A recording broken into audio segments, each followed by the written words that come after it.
Alléluia, là, l'amour de Dieu éclaire. Ce sera l'agneau lui-même dans cette ville hospitalière, la nouvelle Jérusalem. C'est là où la gloire abonde, où l'arbre de vie fleurit, où le fleuve de vie inonde de ses flots ce saint abri. Alléluia, là, l'amour de Dieu éclaire. Ce sera l'agneau lui-même dans cette ville hospitalière, la nouvelle Jérusalem.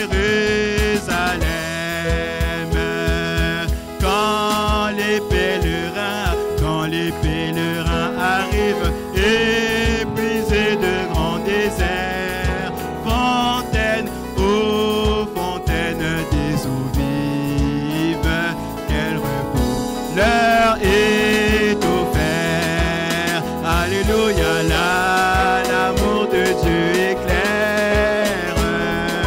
Ce sera l'agneau, ce sera Jésus lui-même dans cette ville hospitalière, la nouvelle Jérusalem. Oh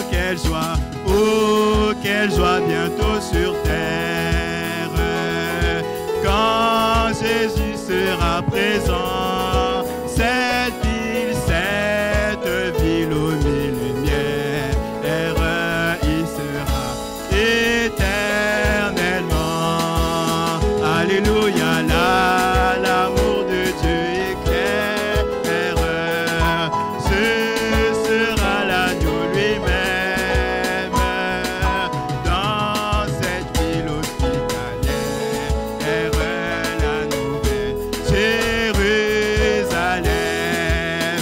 Alléluia, là, l'amour de Dieu éclaire.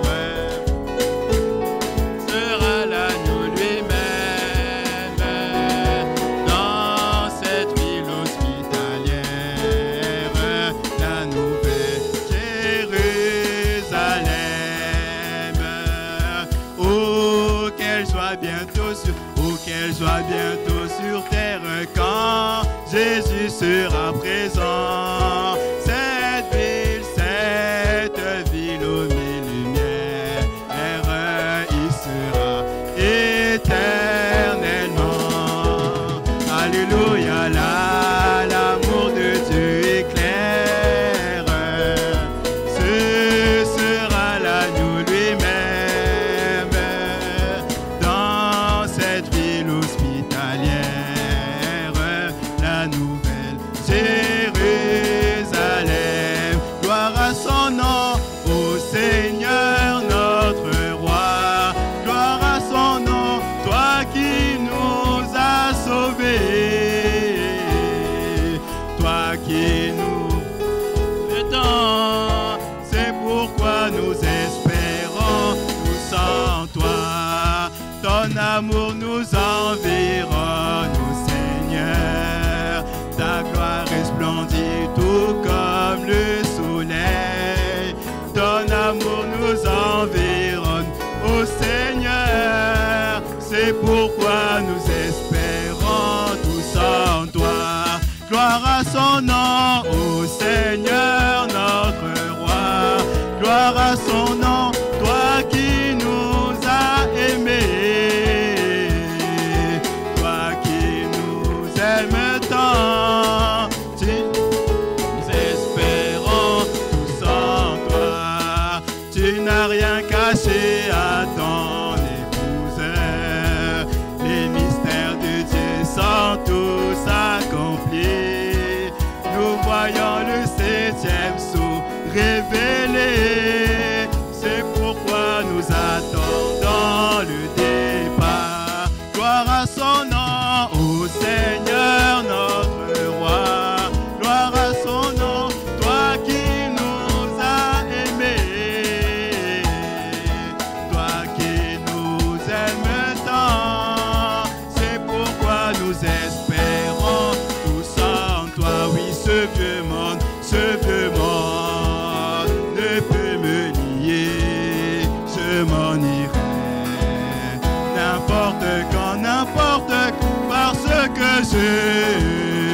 me suis consacré et je porte mon habit de noces. Oui, ce vieux monde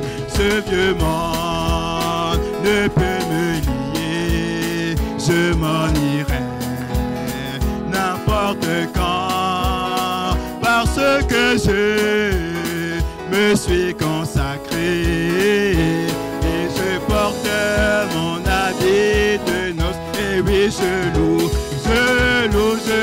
mon Sauveur partout où je vais. Alléluia, partout où je vais. Je loue mon Sauveur partout où je vais, car il y a la joie dans mon... Oh oui, je loue mon Sauveur partout où je vais, partout où je vais, partout où je vais. Je loue mon Sauveur partout où je vais, car il y a la joie dans mon âme. C'est toujours l'ancien Saint-Esprit et personne ne peut l'arrêter. C'est pourquoi les peuples le craignent, mais il est si bon pour moi. Oh, donnez-moi l'ancien évangile, donnez-moi l'ancien évangile, donnez-moi l'ancien évangile. Il est si bon pour moi. Oh, donnez-moi l'ancien évangile, donnez-moi l'ancien évangile, donnez-moi l'ancien évangile. Il est si bon pour moi. Il mettra fin à tes mensonges, à de la mort. Mais il est si bon pour... Oh oui, donnez-moi l'ancien évangile, donnez-moi l'ancien évangile, donnez-moi l'ancien évangile. Il est si bon pour moi. Oh, donnez-moi l'ancien évangile, donnez-moi l'ancien évangile, donnez-moi l'ancien évangile. Il est si bon pour moi. Oh, donnez-moi l'ancien évangile, donnez-moi l'ancien évangile, donnez-moi l'ancien évangile. Il est si bon pour moi. Il fit arriver mon papa, il fit arriver ma maman, il fit arriver mon frère, embarqué en... Oh oui, donnez-moi l'ancien évangile, donnez-moi l'ancien évangile, donnez-moi l'ancien évangile. Il est si bon pour moi. Donnez-moi l'ancien évangile, donnez-moi l'ancien évangile, donnez-moi l'ancien évangile. Il est si bon pour moi. Sur le vieux bateau de Sion, sur le vieux bateau de Sion, sur le vieux bateau de Sion, embarqué, embarqué. Oh, donnez-moi l'ancien évangile, donnez-moi l'ancien évangile, donnez-moi l'ancien évangile. Il est si bon pour moi.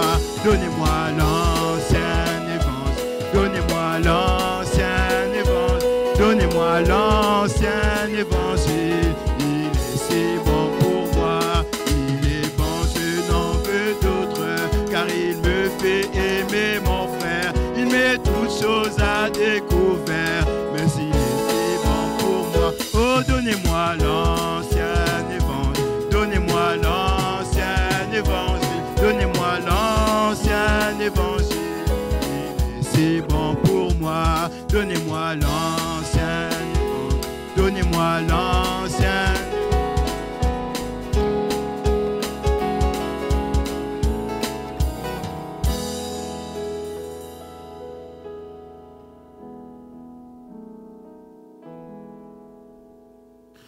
On va prendre nos Bibles sans tarder et lire dans 2 Timothée 3, 1, 5.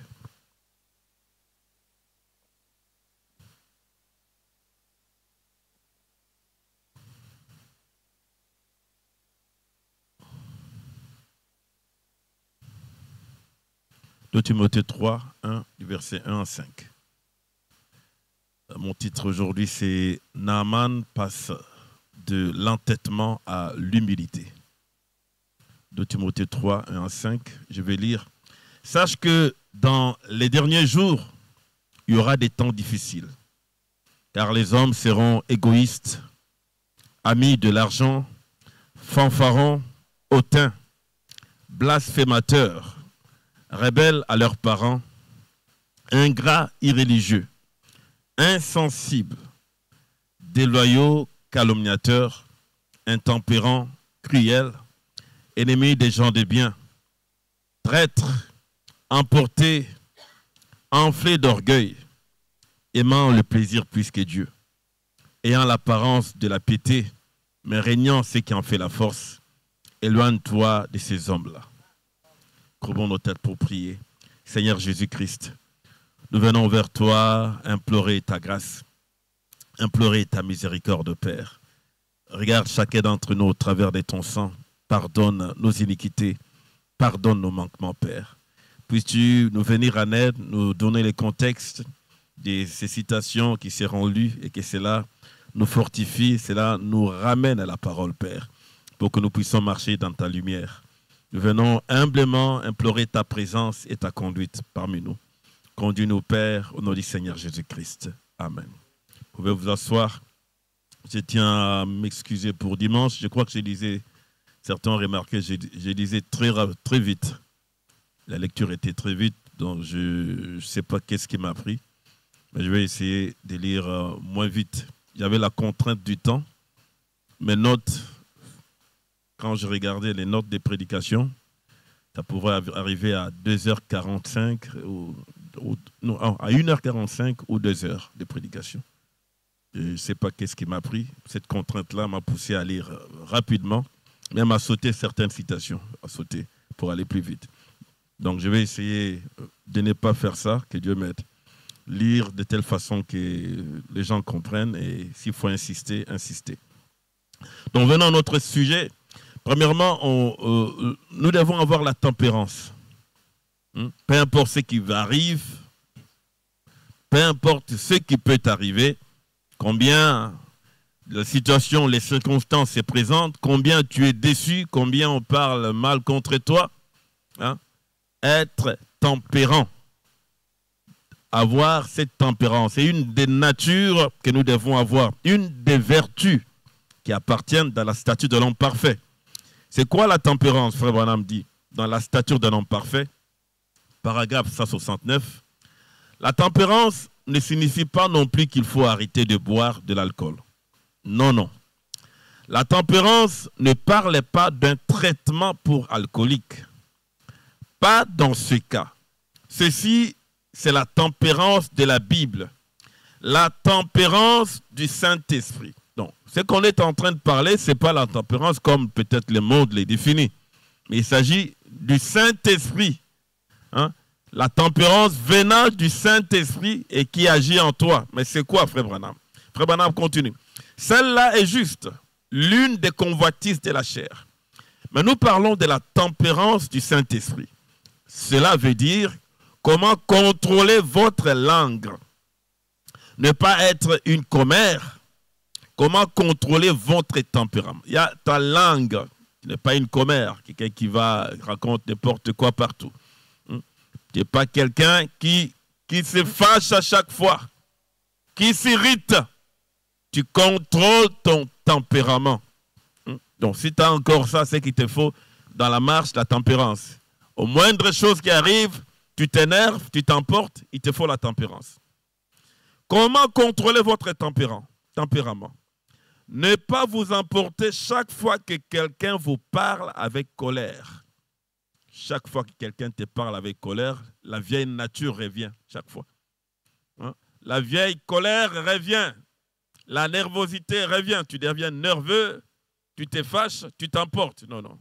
Ça, c'est pas, ça montre que tu te manques la tempérance. Regardez bien dans la stature de l'homme parfait. Pour arriver à la tempérance, premièrement, il y a la nouvelle naissance.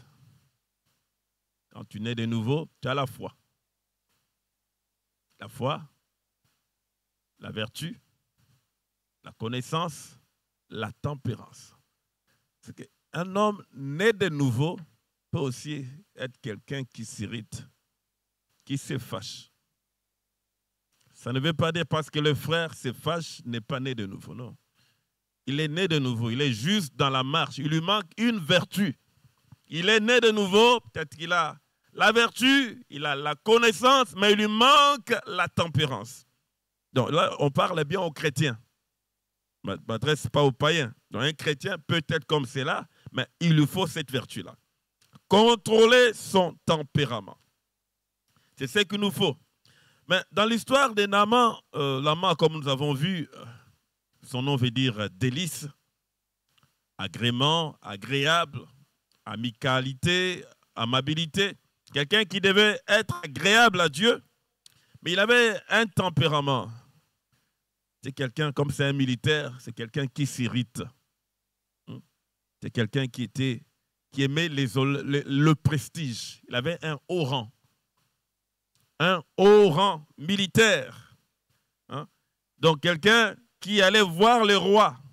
Il ne pouvait pas s'autoriser, qu'il se déplace, il quitte très loin des milliers de kilomètres, plusieurs kilomètres de la Syrie. Il arrive en Israël. Il va vers le roi d'Israël. On lui dit que ce n'est pas ici. Il va encore vers Élysée. Donc, lui, quand tous ces déplacements qu'il a fait là, comme il était habitué aux honneurs, c'était un homme orgueilleux qui aimait le prestige. Il s'attendait à ce qu'Élysée sorte. On a envoyé la lettre à Élysée, donc il devait sortir, parce que lui, c'est un grand général. Sortir, l'honorer et faire un truc pour qu'il soit guéri. Mais les choses ne se sont pas faites comme cela. Les choses ne se sont pas faites comme cela. On va lire dans 2 Rois, chapitre 5, du verset 8 à 12. Lorsque Élisée, homme de Dieu, apprit que le roi d'Israël avait déchiré ses vêtements, il envoya dire au roi, « Pourquoi as-tu déchiré tes vêtements? Laisse-le venir à moi, et il saura qu'il y a un prophète en Israël. » Naaman vint avec ses chevaux et son char, et il s'arrêta à la porte de la maison d'Élisée. Élisée lui fit dire par un messager, « Va et lave-toi 7 fois dans le Jourdain, ta chair deviendra saine et tu seras pur. » Naaman fut irrité. Lui qui a fait des kilomètres, lui le grand général de Syrie, il s'est déplacé, il est allé voir les rois d'Israël. Et le roi d'Israël l'a envoyé vers les prophètes. Donc en réalité, les prophètes devaient sortir de la maison, parce que c'est un haut dignitaire. Le prophète lui-même devait sortir. Il ne sort même pas, il envoie un messager. Pas d'honneur, pas de prestige. Il était habitué à ces honneurs-là. Et il s'irrite. Et pourtant, il avait bien commencé. Il a cru les messages, les témoignages de la petite qui lui avait dit qu'il y a un prophète en Israël qui va te débarrasser de la lèpre. Il avait la foi. Il a bien commencé à courir, mais juste quelque chose qui s'est fait, quelque chose que le serviteur de Dieu a fait, et il perd sa foi. Il s'irrite. Il manifeste exactement qu'est-ce qui était enfoui dans son cœur. 2 Rois 5:11. Naaman fut irrité et il s'en alla en disant, voici, je me disais, il sortira vers moi, il se présentera lui-même, il invoquera le nom de l'Éternel, son Dieu, il agitera sa main sur la place et guérira les lépreux. Le fleuve de Damas, Labana et Parpar, ne va-t-il pas mieux que toutes les eaux d'Israël? Ne pouvais-je pas m'y laver et devenir pur? Et il s'en retournait et partait avec fureur. La colère. Les prophètes lui proposent une voie parce qu'il n'a pas vu les prophètes lui faire des honneurs, sortir tout seul. Et le prophète lui dit quelque chose. Il s'irrite. Et il a une autre idée. Alors que la voie, depuis qu'il a quitté la Syrie, la foi, c'était que les prophètes l'allaient les débarrasser. Mais la solution que les prophètes lui donnent ne lui convient pas. Lui, il avait sa solution différente. Qu'il devait sortir, comme on va lire cela. Il sortira vers moi, il se présentera lui-même, il invoquera le nom de l'Éternel, son Dieu, il agitera sa main sur la place et guérira les lépreux. Il avait sa solution. Il avait sa compréhension de la guérison, sa compréhension de ce que les prophètes allaient dire. Mais quand le prophète a parlé, c'était différent de sa révélation. Il s'est fâché. Au lieu de laisser sa conception, là, il commence à partir. La solution même à son problème était dans ce que les prophètes avaient dit. La guérison de sa lèpre était dans ce que les prophètes avaient dit. Tout le sacrifice qu'il avait fait, les résultats, c'était dans ce que les prophètes avaient dit. Mais lui, il laisse ça, il s'énerve et il commence à répartir. Donc, il répart sans le savoir, en répartant vers sa solution, il n'y aurait pas de guérison. Pas de guérison. C'est quelqu'un qui était, c'était l'orgueil. L'orgueil et la mauvaise compréhension de ce que Dieu faisait a engendré des problèmes. Frère Branham dit que mal comprendre attire des ennuis. Il a mal compris les choses. Ce n'était pas exactement ce que lui pensait. Et cela l'a énervé. La tempérance, c'est contrôler son tempérament. Et Frère Branham, quand il donne des exemples, c'est quand quelqu'un te parle avec colère. Mais ici, on ne lui a pas parlé avec colère. On lui a parlé gentiment. Mais c'était un homme orgueilleux. Hein? Un homme orgueilleux qui avait une estime excessive de lui-même. Il était habitué aux honneurs. Il était habitué à la gloire. Mais il vient là. Hein? Vous venez, prenez, vous quittez votre maison. Des pays, vous quittez notre pays, vous venez. La personne que vous devez voir ne sort même pas pour vous accueillir. Il ne sort même pas. Il envoie un messager et lui, il reste à la maison. Il est là à la maison. Vous êtes là à la porte, il envoie un messager. Ce n'est pas qu'il n'est pas là. Humainement parlant, c'est comme un manque de respect, un manque de considération. Il ne m'a pas considéré. Mais il est là, il ne sort même pas. Vous voyez comment Dieu fait les choses. C'est des choses des fois qui nous arrivent. Si ça t'arrive, qu'est-ce que tu vas penser, mes frères? Tu vas rester dans ton orgueil. Je quitte cette église. Ah, je quitte. Il n'est plus mon pasteur. Ce n'est pas un bon serviteur de Dieu. Il n'est même pas sorti vers moi. Donc, Naaman a eu, c'est humainement parlant, on peut lui donner raison. Mais Dieu a sa façon de faire les choses. Dieu a sa façon de faire les choses. Un homme orgueilleux, en voyant tout ce qui s'est passé, il refuse. Comme le prophète n'est pas sorti, il est resté dans la maison. Moi, je suis à la porte. Il ne m'a pas considéré et il me dit quelque chose d'aller me laver dans l'eau boueuse. Il refuse ce que le prophète a dit. Maintenant, il a une autre idée. Il a sa propre révélation de sa guérison. Il veut se conduire lui-même. Il commençait à partir. Maintenant, je vais me conduire. Bon, les eaux de Syrie, l'Alabama et tout. Bon, là, c'est très bon. Ce n'est pas le Jourdain. Il a sa propre révélation de la chose. Il a sa propre lumière. Il ne veut plus être conduit par les prophètes. Je ne veux plus. Le prophète a dit qu'il faut se laver. Non, non. Bon, cette conduite-là, je ne veux pas. Moi-même, je veux aller en Syrie. Il a sa révélation. Et il s'en retournait et partait avec fureur. Ce n'est pas qu'il partait juste comme ça, un homme gentiment, mais fureur. Avec la colère. Alors que la solution lui était proposée. Des fois, on passe par des choses comme cela. Que Dieu nous aide. Je vais lire les prophètes. La voie à laquelle Dieu a pourvu. Paragraphe 73. Eh bien, voilà le grand Naaman, le chef de l'armée de Syrie. Là, dehors, il a la lèpre. Dis-lui d'aller se plonger 7 fois dans le Jourdain. Ça, c'est Élisée qui parle à son serviteur. Il a dit, eh bien, ne vas-tu pas sortir pour le voir? Non, je n'ai pas le temps. Je suis en train de parler au Seigneur maintenant. C'est ce qu'Élisée avait fait. Naaman était à la porte. Élisée envoie son serviteur, va lui dire bon, qu'il se lave 7 fois. On lui dit, mais ne vas-tu pas sortir? Il est là. Non, non, je n'ai pas le temps. Hein?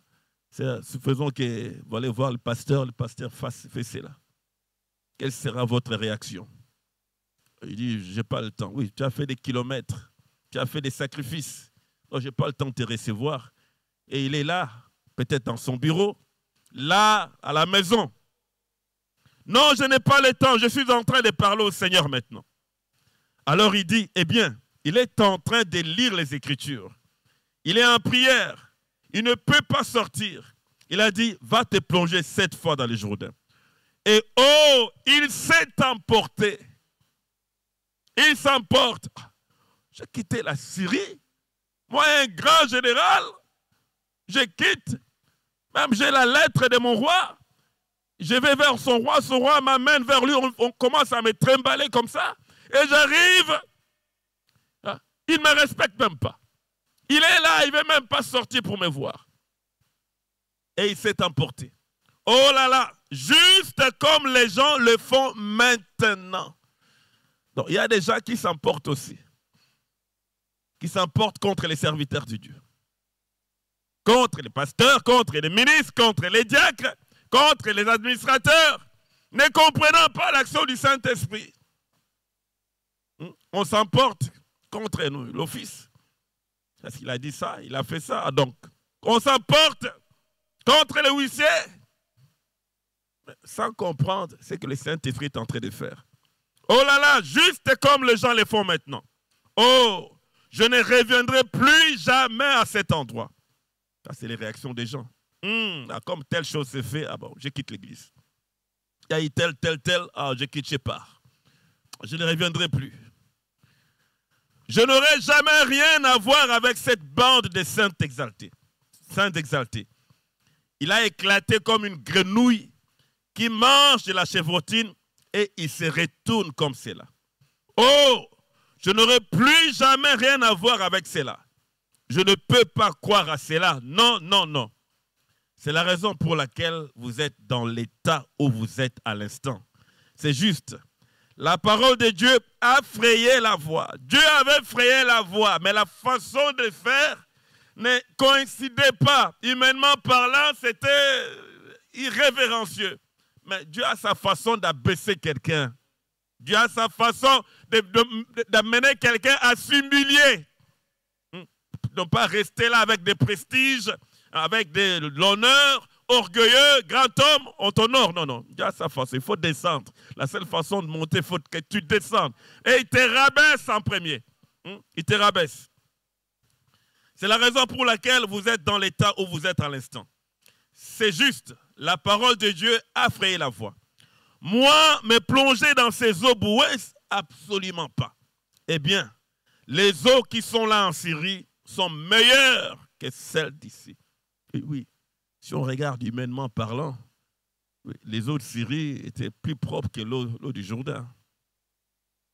On dit, si on respecte les règles d'hygiène, on dira, mais c'est pas possible. L'eau là-bas est pure. Si je me jette ici, je vais encore attraper des maladies. Prenons même les seigneurs. Quelqu'un, je ne croyais pas, de quelqu'un qui disait que c'était contre les règles d'hygiène. Quand le Seigneur a craché, il a craché par terre, il a fait de la boue avec son crachat, les sables, il a pris ça, il a mis sur les yeux de l'aveugle. L'aveugle a vu. Mais c'était ça la voix de Dieu. Donc quelqu'un, les serviteurs de Dieu, vous venez voir les pasteurs, les ministres, les diacres, ils crachent par terre devant vous. Hein? Il prend la boue pour vous mettre. Qu'est-ce que vous allez faire, mes frères? Vous allez fuir, vous allez reculer. Vous allez dire quoi? C'est pas scripturaire. Alors que c'est scripturaire. Christ l'a fait, c'est Christ l'a fait. Chacun d'entre nous peut le faire. Un serviteur de Dieu peut le faire.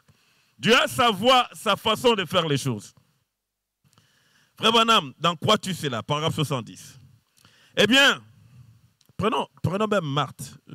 Faut faire les réactions, nos réactions doivent changer. Lazare, peut-être quelqu'un qui était avec Christ, un ami de Christ. Jésus allait chez Lazare, il dormait là-bas, on s'occupait de lui, on lui donnait à manger.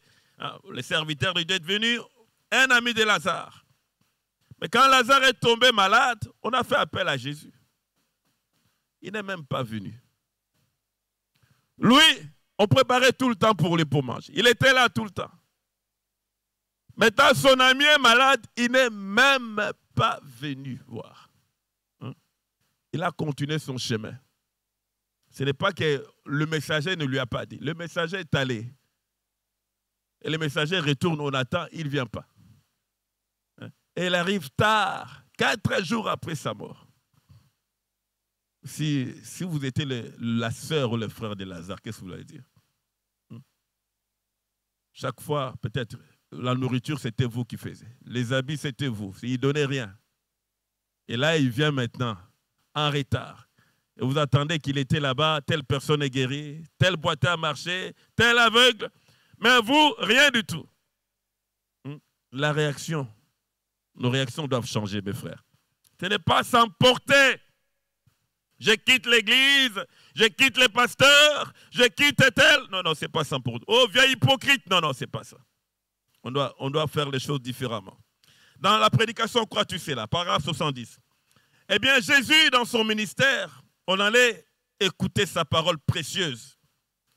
Il en arriva à devoir quitter la maison.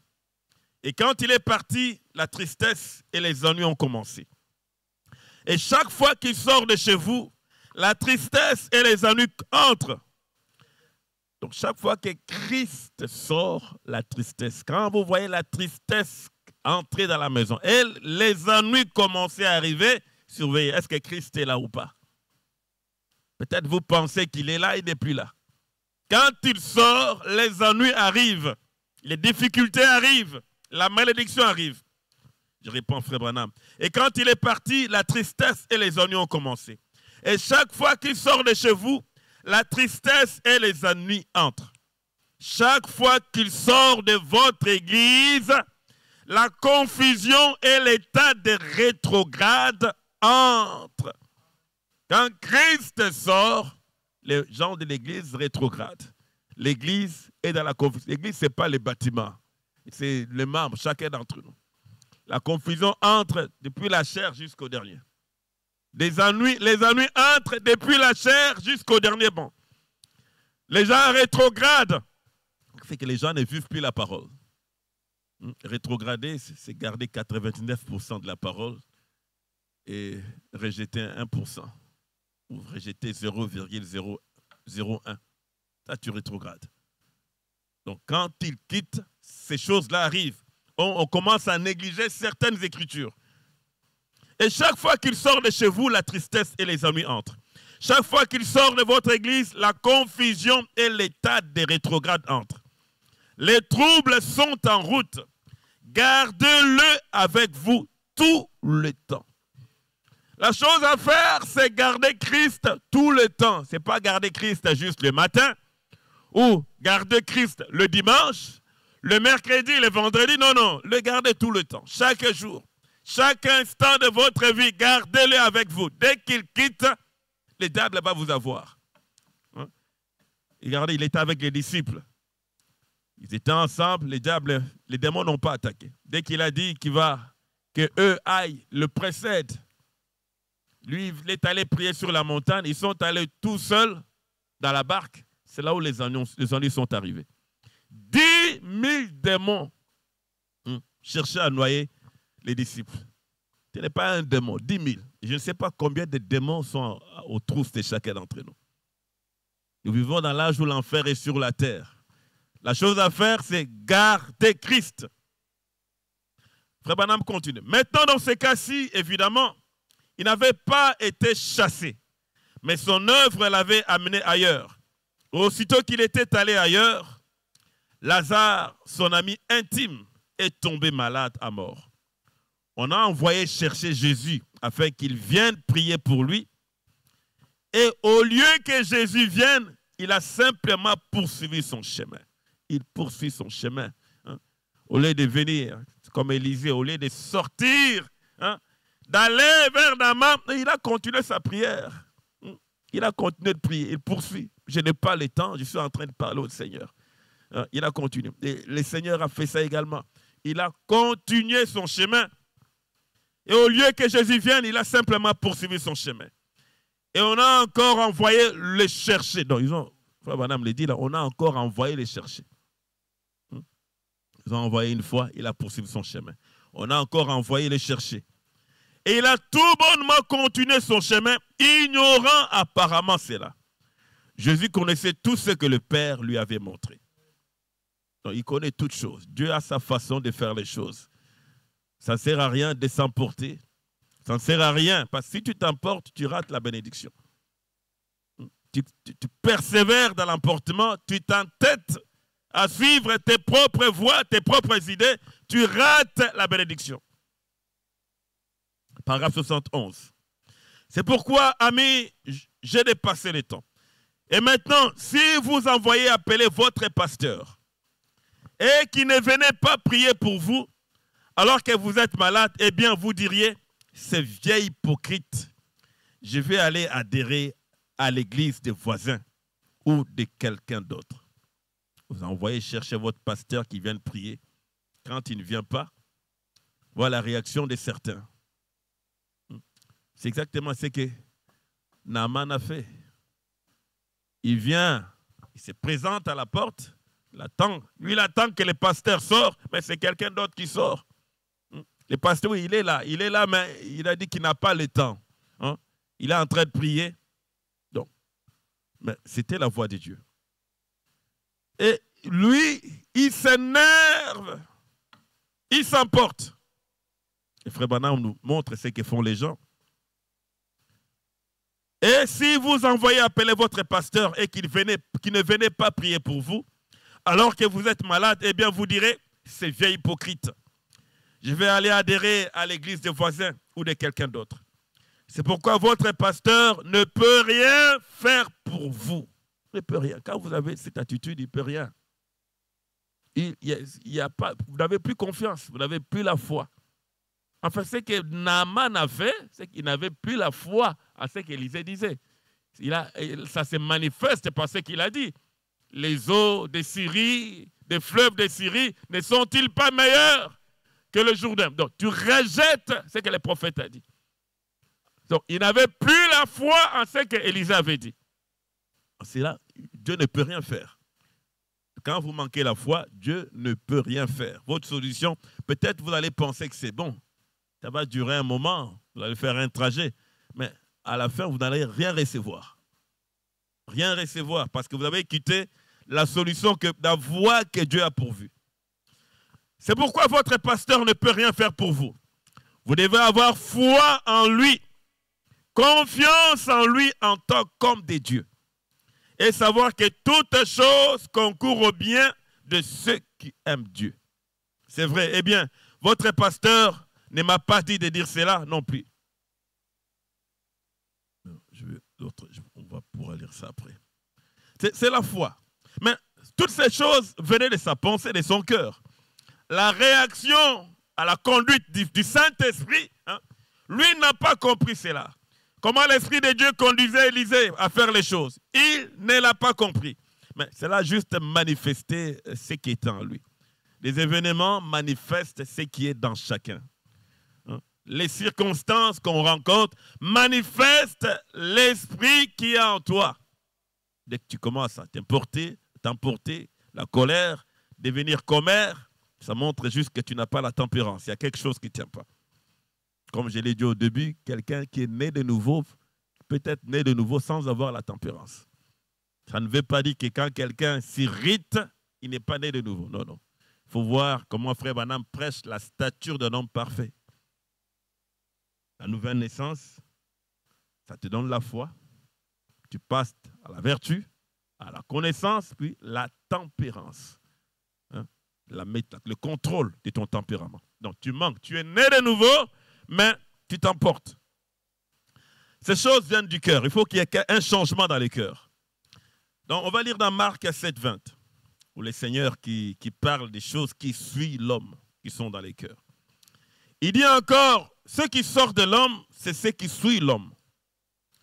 Mais car c'est du dedans, c'est du cœur des hommes que sortent les mauvaises pensées, les adultères, les impudicités, le meurtre, les vols, les cupidités, les méchancetés, la fraude, le dérèglement, le regard envieux, la calomnie, l'orgueil, la folie.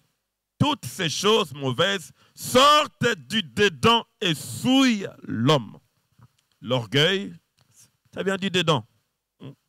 Les mauvaises pensées, la pensée qu'il a eue, comme quoi les fleuves de Syrie sont meilleurs que le Jourdain, ça venait de son cœur.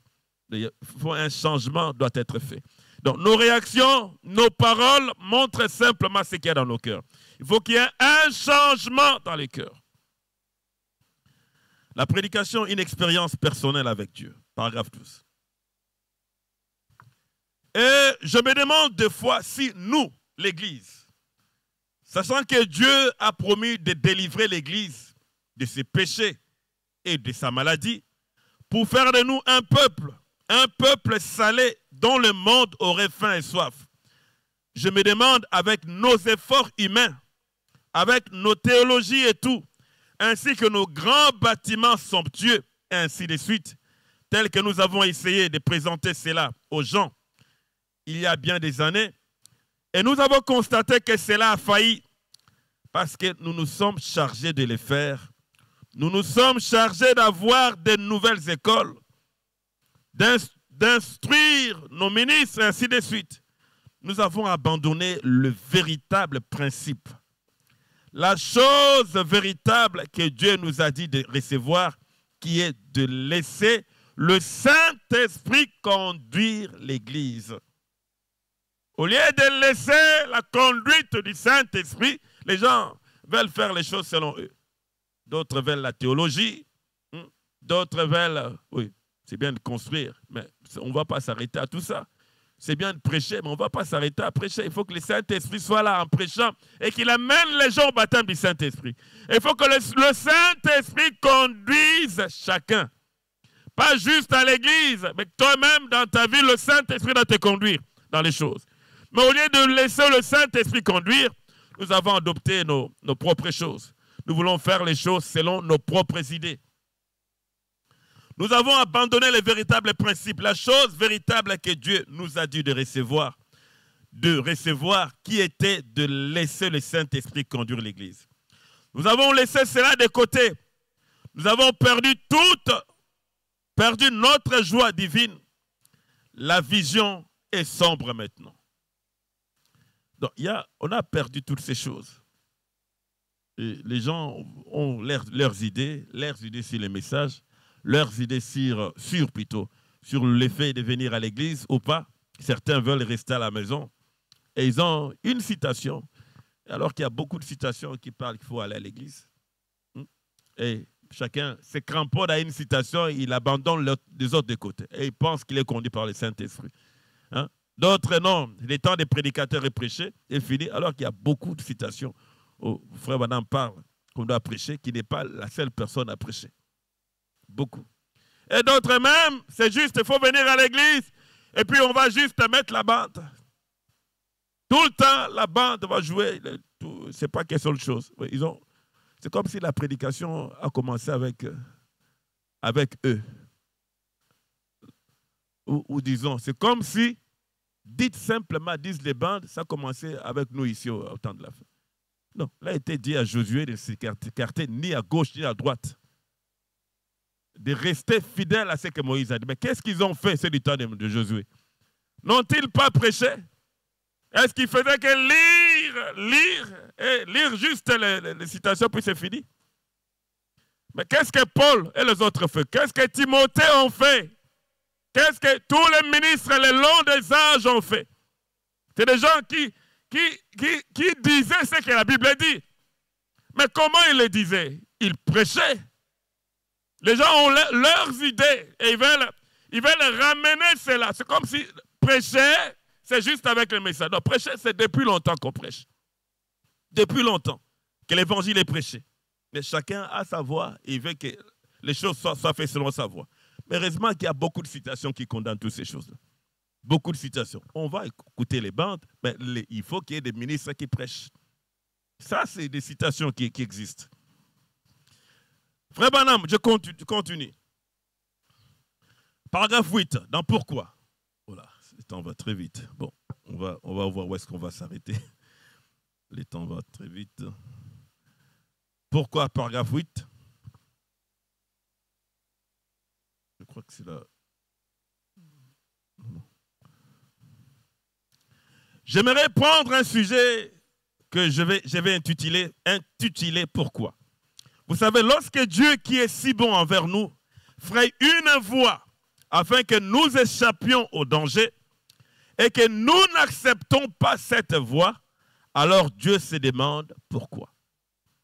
Dieu ferait une voie pour ta guérison, une voie pour ton baptême du Saint-Esprit, une voie pour ton salut, une voie pour l'enlèvement, une voie pour ta bénédiction.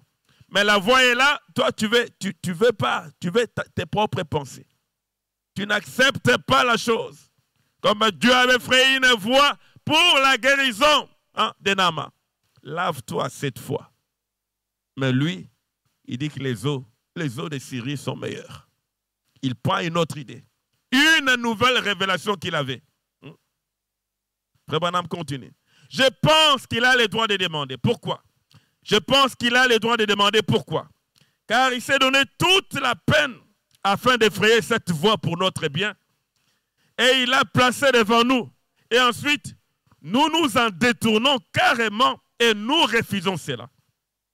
Il a le droit de nous demander pourquoi. Pourquoi faisons-nous cela? Et à la place, nous allons chercher à nous frayer notre propre chemin. On se fraye notre propre chemin. C'est ce qu'il a fait Naaman. Son propre chemin. Bon, le prophète a dit, mais moi je pense que là, on doit faire les choses comme cela. Foulant aux pieds la grâce, la bénédiction que Dieu lui a accordée par ce que le prophète a dit. Frère Branham continue. Mais l'homme a toujours tendance à s'effrayer sa propre voie. Il a prouvé cela dans le jardin d'Éden. Il s'était confectionné un tablier en feuilles de figuier. Et l'homme a toujours cherché à projeter ses propres idées sur celles de Dieu et à faire en sorte que l'idée de Dieu s'accommode à son idée. On va injecter nos propres idées sur comment Dieu doit me bénir. Comme il pensait, donc le prophète, quand j'arrive, je suis un grand général, il va sortir, m'accueillir avec honneur. Il va tendre sa main, la poser. Il avait son idée. Et chacun d'entre nous, des fois, a son idée sur la bénédiction que Dieu doit lui donner. Comment Dieu doit m'aider pour trouver un travail? Comment Dieu doit m'aider pour être guéri? Comment Dieu doit m'aider pour telle et telle chose, difficulté que j'ai? On a nos propres solutions. Les choses n'arrivent pas parce que toi, tu as ta propre solution. Dieu va faire les choses selon sa voie. Selon sa voie. Il faut que toi, tu abandonnes ta solution. Tu abandonnes ta conception, tes idées. Donc, tu t'humilies. Tu t'humilies, tu laisses maintenant les idées de Dieu, la façon de conduire de Dieu, ça s'est manifesté dans ta vie. Pourtant, nous ne devons pas faire cela. Nous sommes censés prendre la voie à laquelle Dieu a pourvu et ne poser aucune question à ce sujet. Allez simplement de l'avant et faites cela et vivez cela tel que Dieu l'a établi. Car après tout, il sait ce qui est mieux. Qui connaît mieux la réponse à ta solution que Dieu? Il n'y a que Dieu qui connaît mieux. Donc nos idées ne peuvent rien faire. Mes idées ne vont rien faire. Frère Branham continue. Paragraphe 9. Une fois, frère Duplessis et moi, nous parlions, il y a quelque temps, de la conduite du Saint-Esprit. Et il m'a dit quelque chose qui m'a marqué. Comme quelque chose qui s'est développé autour de moi. Il a dit, frère Branham, j'ai toujours trouvé la chose comme ceci. Si je laisse simplement le Saint-Esprit me conduire, sans prendre aucune pensée, S'il me conduit contrairement à ce que je pense, je le laisse simplement me conduire, tout en étant humble à ce sujet. Tu deviens humble, le Saint-Esprit te conduit d'une certaine façon, laisse Dieu. Tu as prié, maintenant laisse Dieu faire les choses selon lui. Il va faire les choses selon lui. Mais là, il faut vraiment l'humilité. L'humilité, s'humilier, laisser la réponse de Dieu se faire. Frère Branham continue. Suivez simplement le Saint-Esprit et cela va toujours bien finir. La chose qu'il nous faut, c'est suivre le Saint-Esprit. Frère Branham continue. Alors j'ai pensé, frère David, nous sommes des véritables frères. Car c'est justement de cette manière que j'aime que cela soit. Laissez le Saint-Esprit conduire. Car c'est l'agent auquel Dieu a pourvu pour nous conduire. Et le Saint-Esprit parle par les prophètes dans un âge.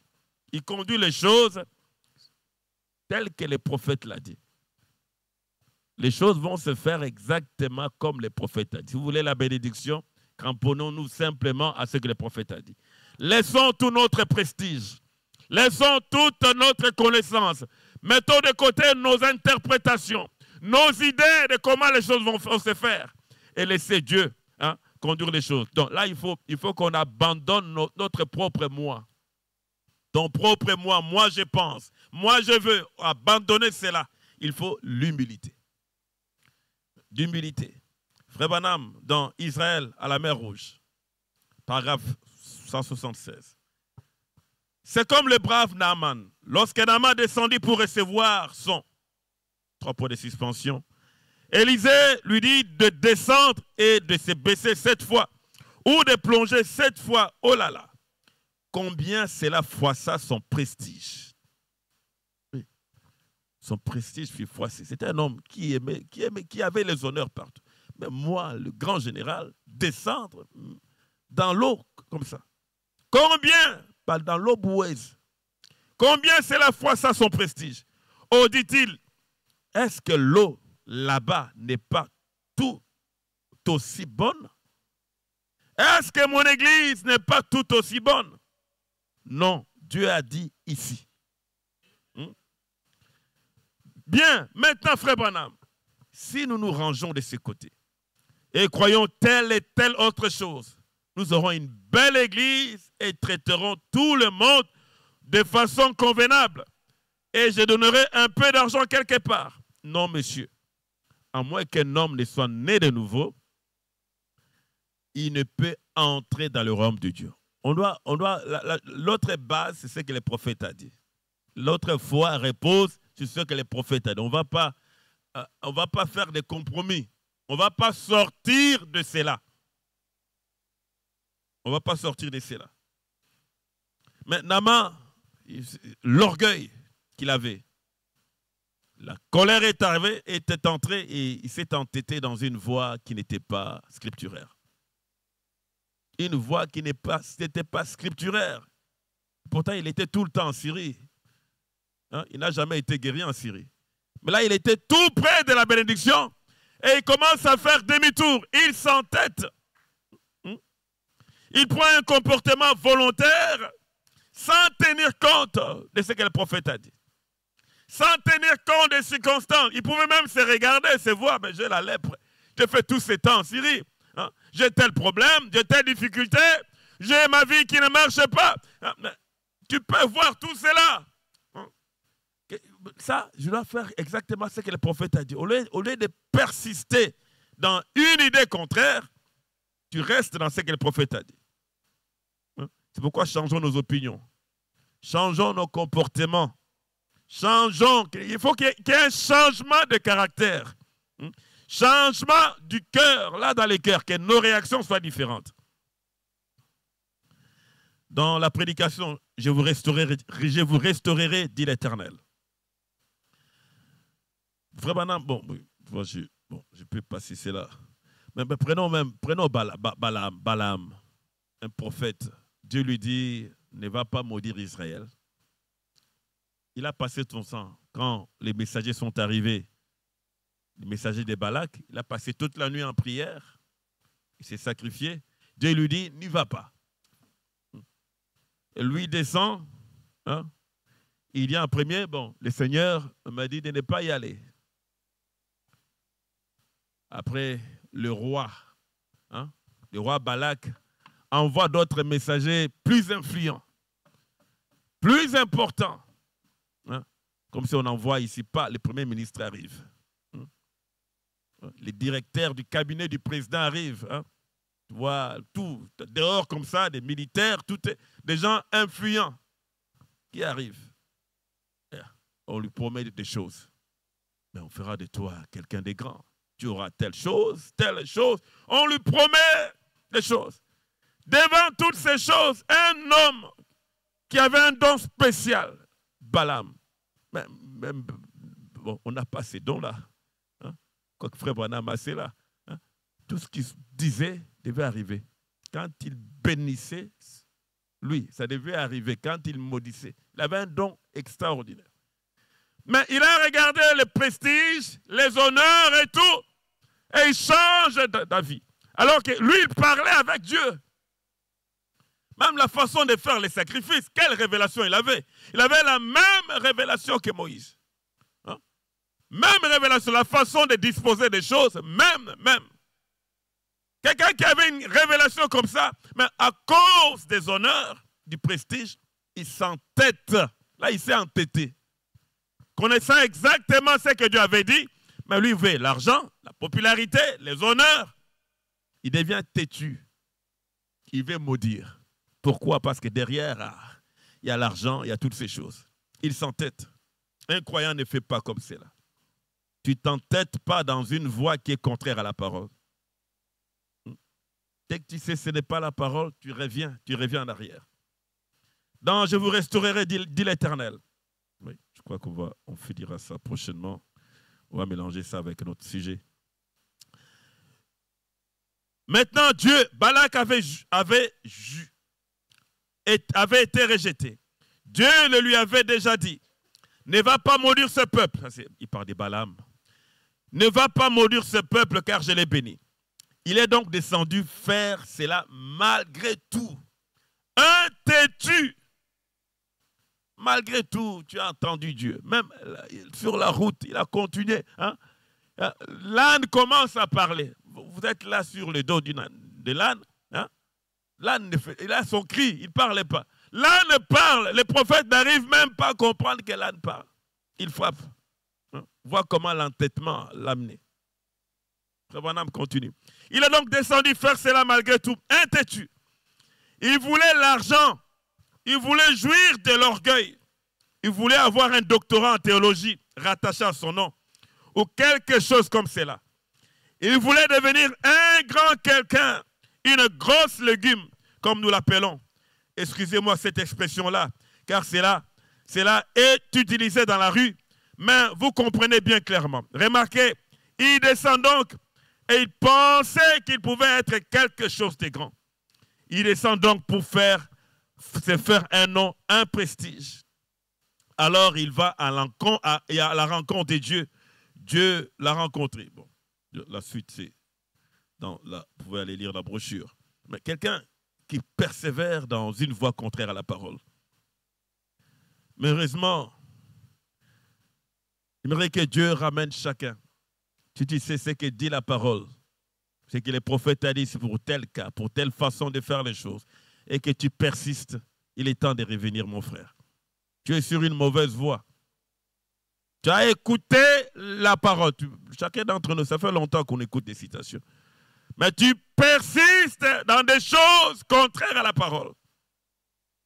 C'est une mauvaise voie. Là, tu vas vers ta perdition. La chose à faire, c'est de revenir. Revenir dans Jéhovah Jireh. Paragraphe 14. Ça, Frère Branham dans sa prière. Maintenant, bénis-nous dans la lecture et la prédication de la parole ce soir. Guéris tous les malades et les affligés. Sauve les perdus. Et ramène ceux qui se sont entêtés et qui se sont éloignés de toi. Car nous les demandons au nom de Jésus, ton Fils bien-aimé. Amen. Ceux qui se sont entêtés. tu t'entêtes, tu t'éloignes de Dieu, tu suis une voie contraire à la parole, la prière du Saint-Esprit au travers du prophète, c'est que Dieu te ramène. Te ramène, arrête de suivre une autre voie. Arrête les circonstances qui sont arrivées. Je ne sais pas qu'est-ce qui peut arriver. Tu as trouvé dans l'église telle chose, et tu t'es énervé, tu t'es emporté, et tu veux quitter l'église.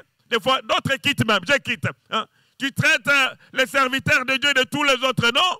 Tu traites même ceux qui sont restés de tous les autres noms. Il y a quelque chose qui ne va pas, mon frère. Tu es sur une mauvaise voie. Une mauvaise voie. Il te faut la tempérance. La tempérance, il faut un changement en toi. Il te faut l'humilité. Il nous faut à chacun d'entre nous l'humilité. Je vais lire une dernière citation. Peut-être qu'on pourra continuer ça prochainement. Dans l'unité, deux citations, bon, c'est une seule citation. Paragraphe 188. Ces dénominations sont cependant très entêtées, comme Ève qui chercha à avoir sa connaissance malgré ce que disait la parole de Dieu. Nimrod chercha à avoir sa tour, que cela fût scripturaire ou non. Ils étaient entêtés. Ève était avisée. Seth était trop avisé pour se laisser prendre par les belles femmes. Israël était trop avisé pour tomber dans l'adultère. Vous aussi. Mais certains sont très entêtés. Que la chose soit scripturaire ou non. Mais certains sont très entêtés que la chose soit scripturaire ou non. Le prophète a dit, la Bible a dit, mais lui, il veut son idée. Il a juste une citation, hein, et il rejette les autres citations. Il s'entête et il continue. Des fois, il n'y a pas de citation. Mais je pense, ou j'ai fait longtemps dans le message, oh, là-bas, ils prêchent comme ceci, là-bas, ils croient comme ceci, là-bas, ils font comme ceci. Mais que dit le prophète? Ce n'est pas telle église fait ça, là-bas, ils font ça, là-bas, ils font... Non, ce n'est pas ça. Que dit le prophète? Ne restez pas entêtés. Oh, nous faisons comme c'est. Oui, vous faites ça depuis longtemps, mais est-ce que c'est scripturaire? C'est scripturaire. Donc, si ce n'est pas scripturaire, il faut laisser. L'écriture, c'est ce que le prophète dit. Naaman, en négligeant ce qu'Élisée avait dit, hein, il rejetait la bénédiction, il rejetait l'écriture. Mais certains sont très entêtés. Que la chose soit scripturaire ou non. Que Dieu soit béni. Ma mère était presbytérienne. Je vais l'être aussi. Continuez, c'est tout ce que vous pouvez faire en ce moment. Que Dieu soit miséricordieux envers votre âme pécheresse. Comment allez-vous échapper à cela alors que vous savez que c'est la vérité? Et si vous voyez la parole de Dieu et que vous ne croyez toujours pas qu'elle est la vérité, alors quelque chose cloche dans votre discernement spirituel. C'est tout à fait exact. Quelque chose cloche, mes frères, si on s'entête. Mais cette histoire, peut-être on va finir ça prochainement, ne finit pas juste par un entêtement. Heureusement qu'il y avait quelqu'un à côté de Naaman pour lui dire, mais le prophète, tu n'as pas demandé quelque chose de difficile. Quelque chose, juste, jette-toi cette fois. C'est quelque chose de simple. Pourquoi on doit encore rentrer en Syrie là-bas? Il s'est ressaisi après. Mais s'il avait continué dans l'entêtement, à suivre ses idées, à continuer à s'irriter, à se fâcher, on n'aurait jamais parlé de la guérison de Naaman. C'est pourquoi que Dieu nous aide. Ne nous entêtons pas sur des voies non scripturaires, sur nos propres solutions, mais restons avec ce que le prophète a dit. On va se tenir debout et chanter « Je me presse ».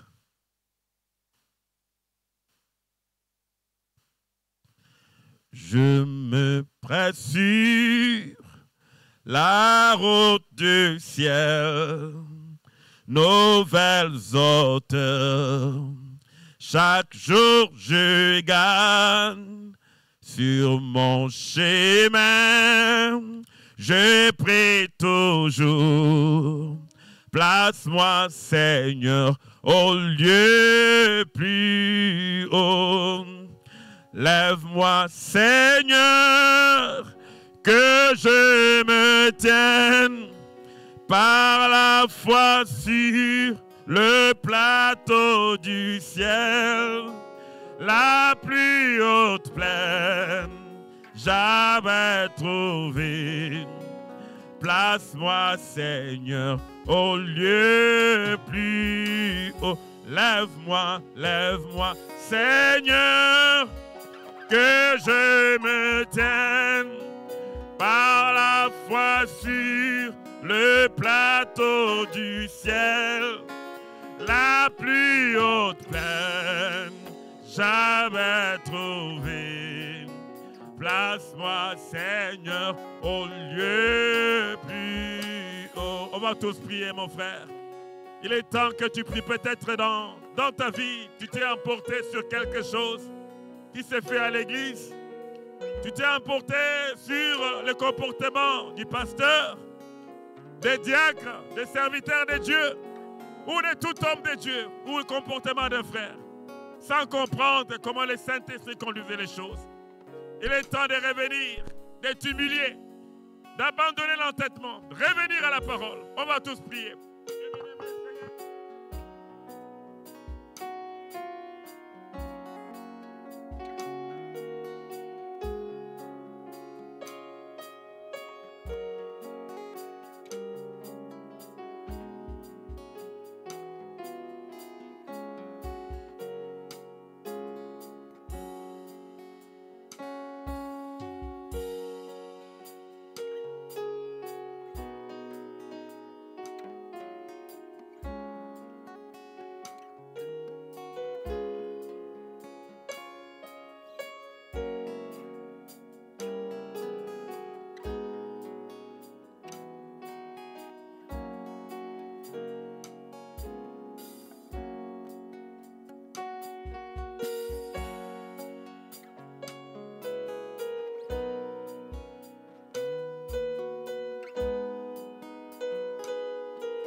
plateau du ciel, la plus haute plaine, jamais trouvé. Place-moi, Seigneur, au lieu plus. Lève-moi, lève-moi, Seigneur, que je me tienne par la foi sur le plateau du ciel, la plus haute plaine, j'avais trouvé. Place-moi, Seigneur, au lieu plus haut. Mon cœur ne désire point rester au dos de ses lèvres, et cœur s'abatte, que certains restent, oh, ils abondent. Je prie et vise les lieux plus hauts. Lève-moi, Seigneur, que je me tienne par la foi sur le plateau du ciel, la plus haute plaine, j'avais trouvé. Place-moi, Seigneur, au lieu plus haut. Dieu Tout-Puissant, Seigneur Jésus-Christ, nous venons humblement auprès de toi implorer ta grâce, que tu puisses changer nos cœurs, Père. Prends nos cœurs et modèle-nous selon ta parole. Nous avons eu des mauvaises réactions, des mauvaises pensées, en comprenant mal la façon de faire les choses, Seigneur. Cela a engendré des gens qui sont commères. Cela a engendré des gens qui étaient furieux, colériques, Père Tout-Puissant. Mais viens nous en aide. Si Naaman avait mal compris, lui qui avait mal compris l'action du prophète, même s'il était furieux, irrité, à un moment donné, il s'est ressaisi pour se repentir et revenir suivre ce que le prophète a dit. Nous voulons que tu nous aides, Seigneur. En sortant d'ici, qu'on revienne à la tempérance. Qu'on revienne à l'humilité devant la parole, Seigneur. Que chacun d'entre nous soit conduit par le Saint-Esprit. Nous ne voulons plus nos propres idées, notre façon de penser, notre façon de trouver la solution. Mais nous venons abandonner notre propre moi, Seigneur. Oh Père, cela passe par une vraie mort en nous-mêmes, Seigneur. Par nous-mêmes, nous n'arriverons pas, mais nous avons besoin de toi. Que tu nous conduises à une vraie mort à notre vieille nature. Et qu'en sortant d'ici, nous soyons des gens qui contrôlent leur tempérament. Sinon, Seigneur, si on n'arrive pas à contrôler, ça va engendrer des fausses révélations, des fausses solutions, des fausses idées, Père. Et nous allons être entêtés sur une voie qui n'est pas la tienne. Viens, Seigneur. Viens, brise-nous aujourd'hui, Père. Et ramène-nous, Père, à nous humilier, à laisser nos propres moi pour être conduits par toi. Merci, Seigneur. Prends soin de toutes choses. Conduis-nous par ta grâce. Bénis tes enfants, Seigneur. Bénis chacun d'eux. Bénis également les services des offrandes, Père. Merci pour tout. Raccompagne chacun. Dans le nom du Seigneur Jésus-Christ, nous prions. Amen. Amen. Que le Seigneur vous bénisse.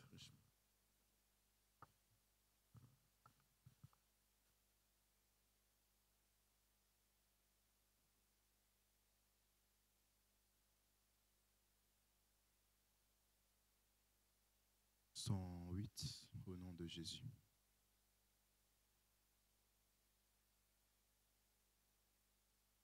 Au nom de Jésus, au nom de Jésus, nous avons la victoire au nom de Jésus,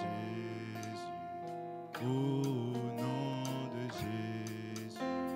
Les démons doivent s'enfuir. Alléluia.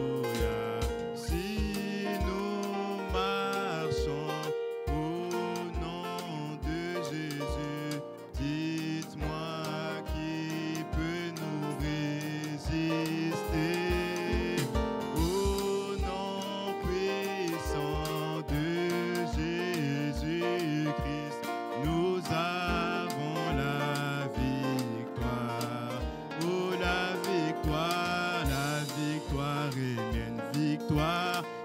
victoire est mienne. Ce jour, la victoire est mienne. Je dis Satan, arrière de moi. Ce jour, la victoire est mienne. La guérison est mienne. Guérison est mienne. Ce jour, guérison est mienne. Je dis Satan, arrière de moi. Ce jour, guérison est mienne. La paix est mienne. La paix est mienne. Ce jour, la paix est mienne. Je dis Satan, arrière de moi. Ce jour, oui, la paix est mienne. Le salut est mien. Le salut est mien. Ce jour, le salut est mien.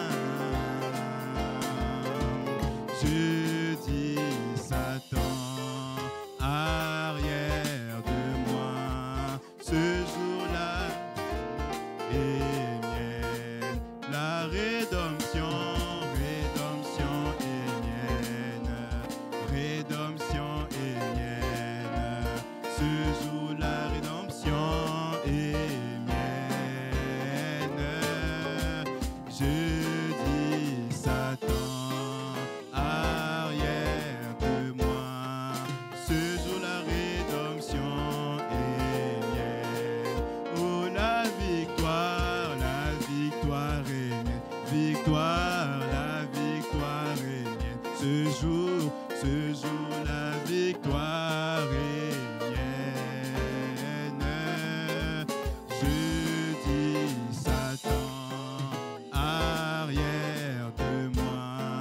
Ce jour, la victoire est mienne. La guérison est mienne. Guérison est mienne. Ce jour, la guérison est mienne. Je dis Satan, arrière de moi. Ce jour, la guérison est mienne. Oh, le salut est mien. Le salut est mien. Ce jour, le salut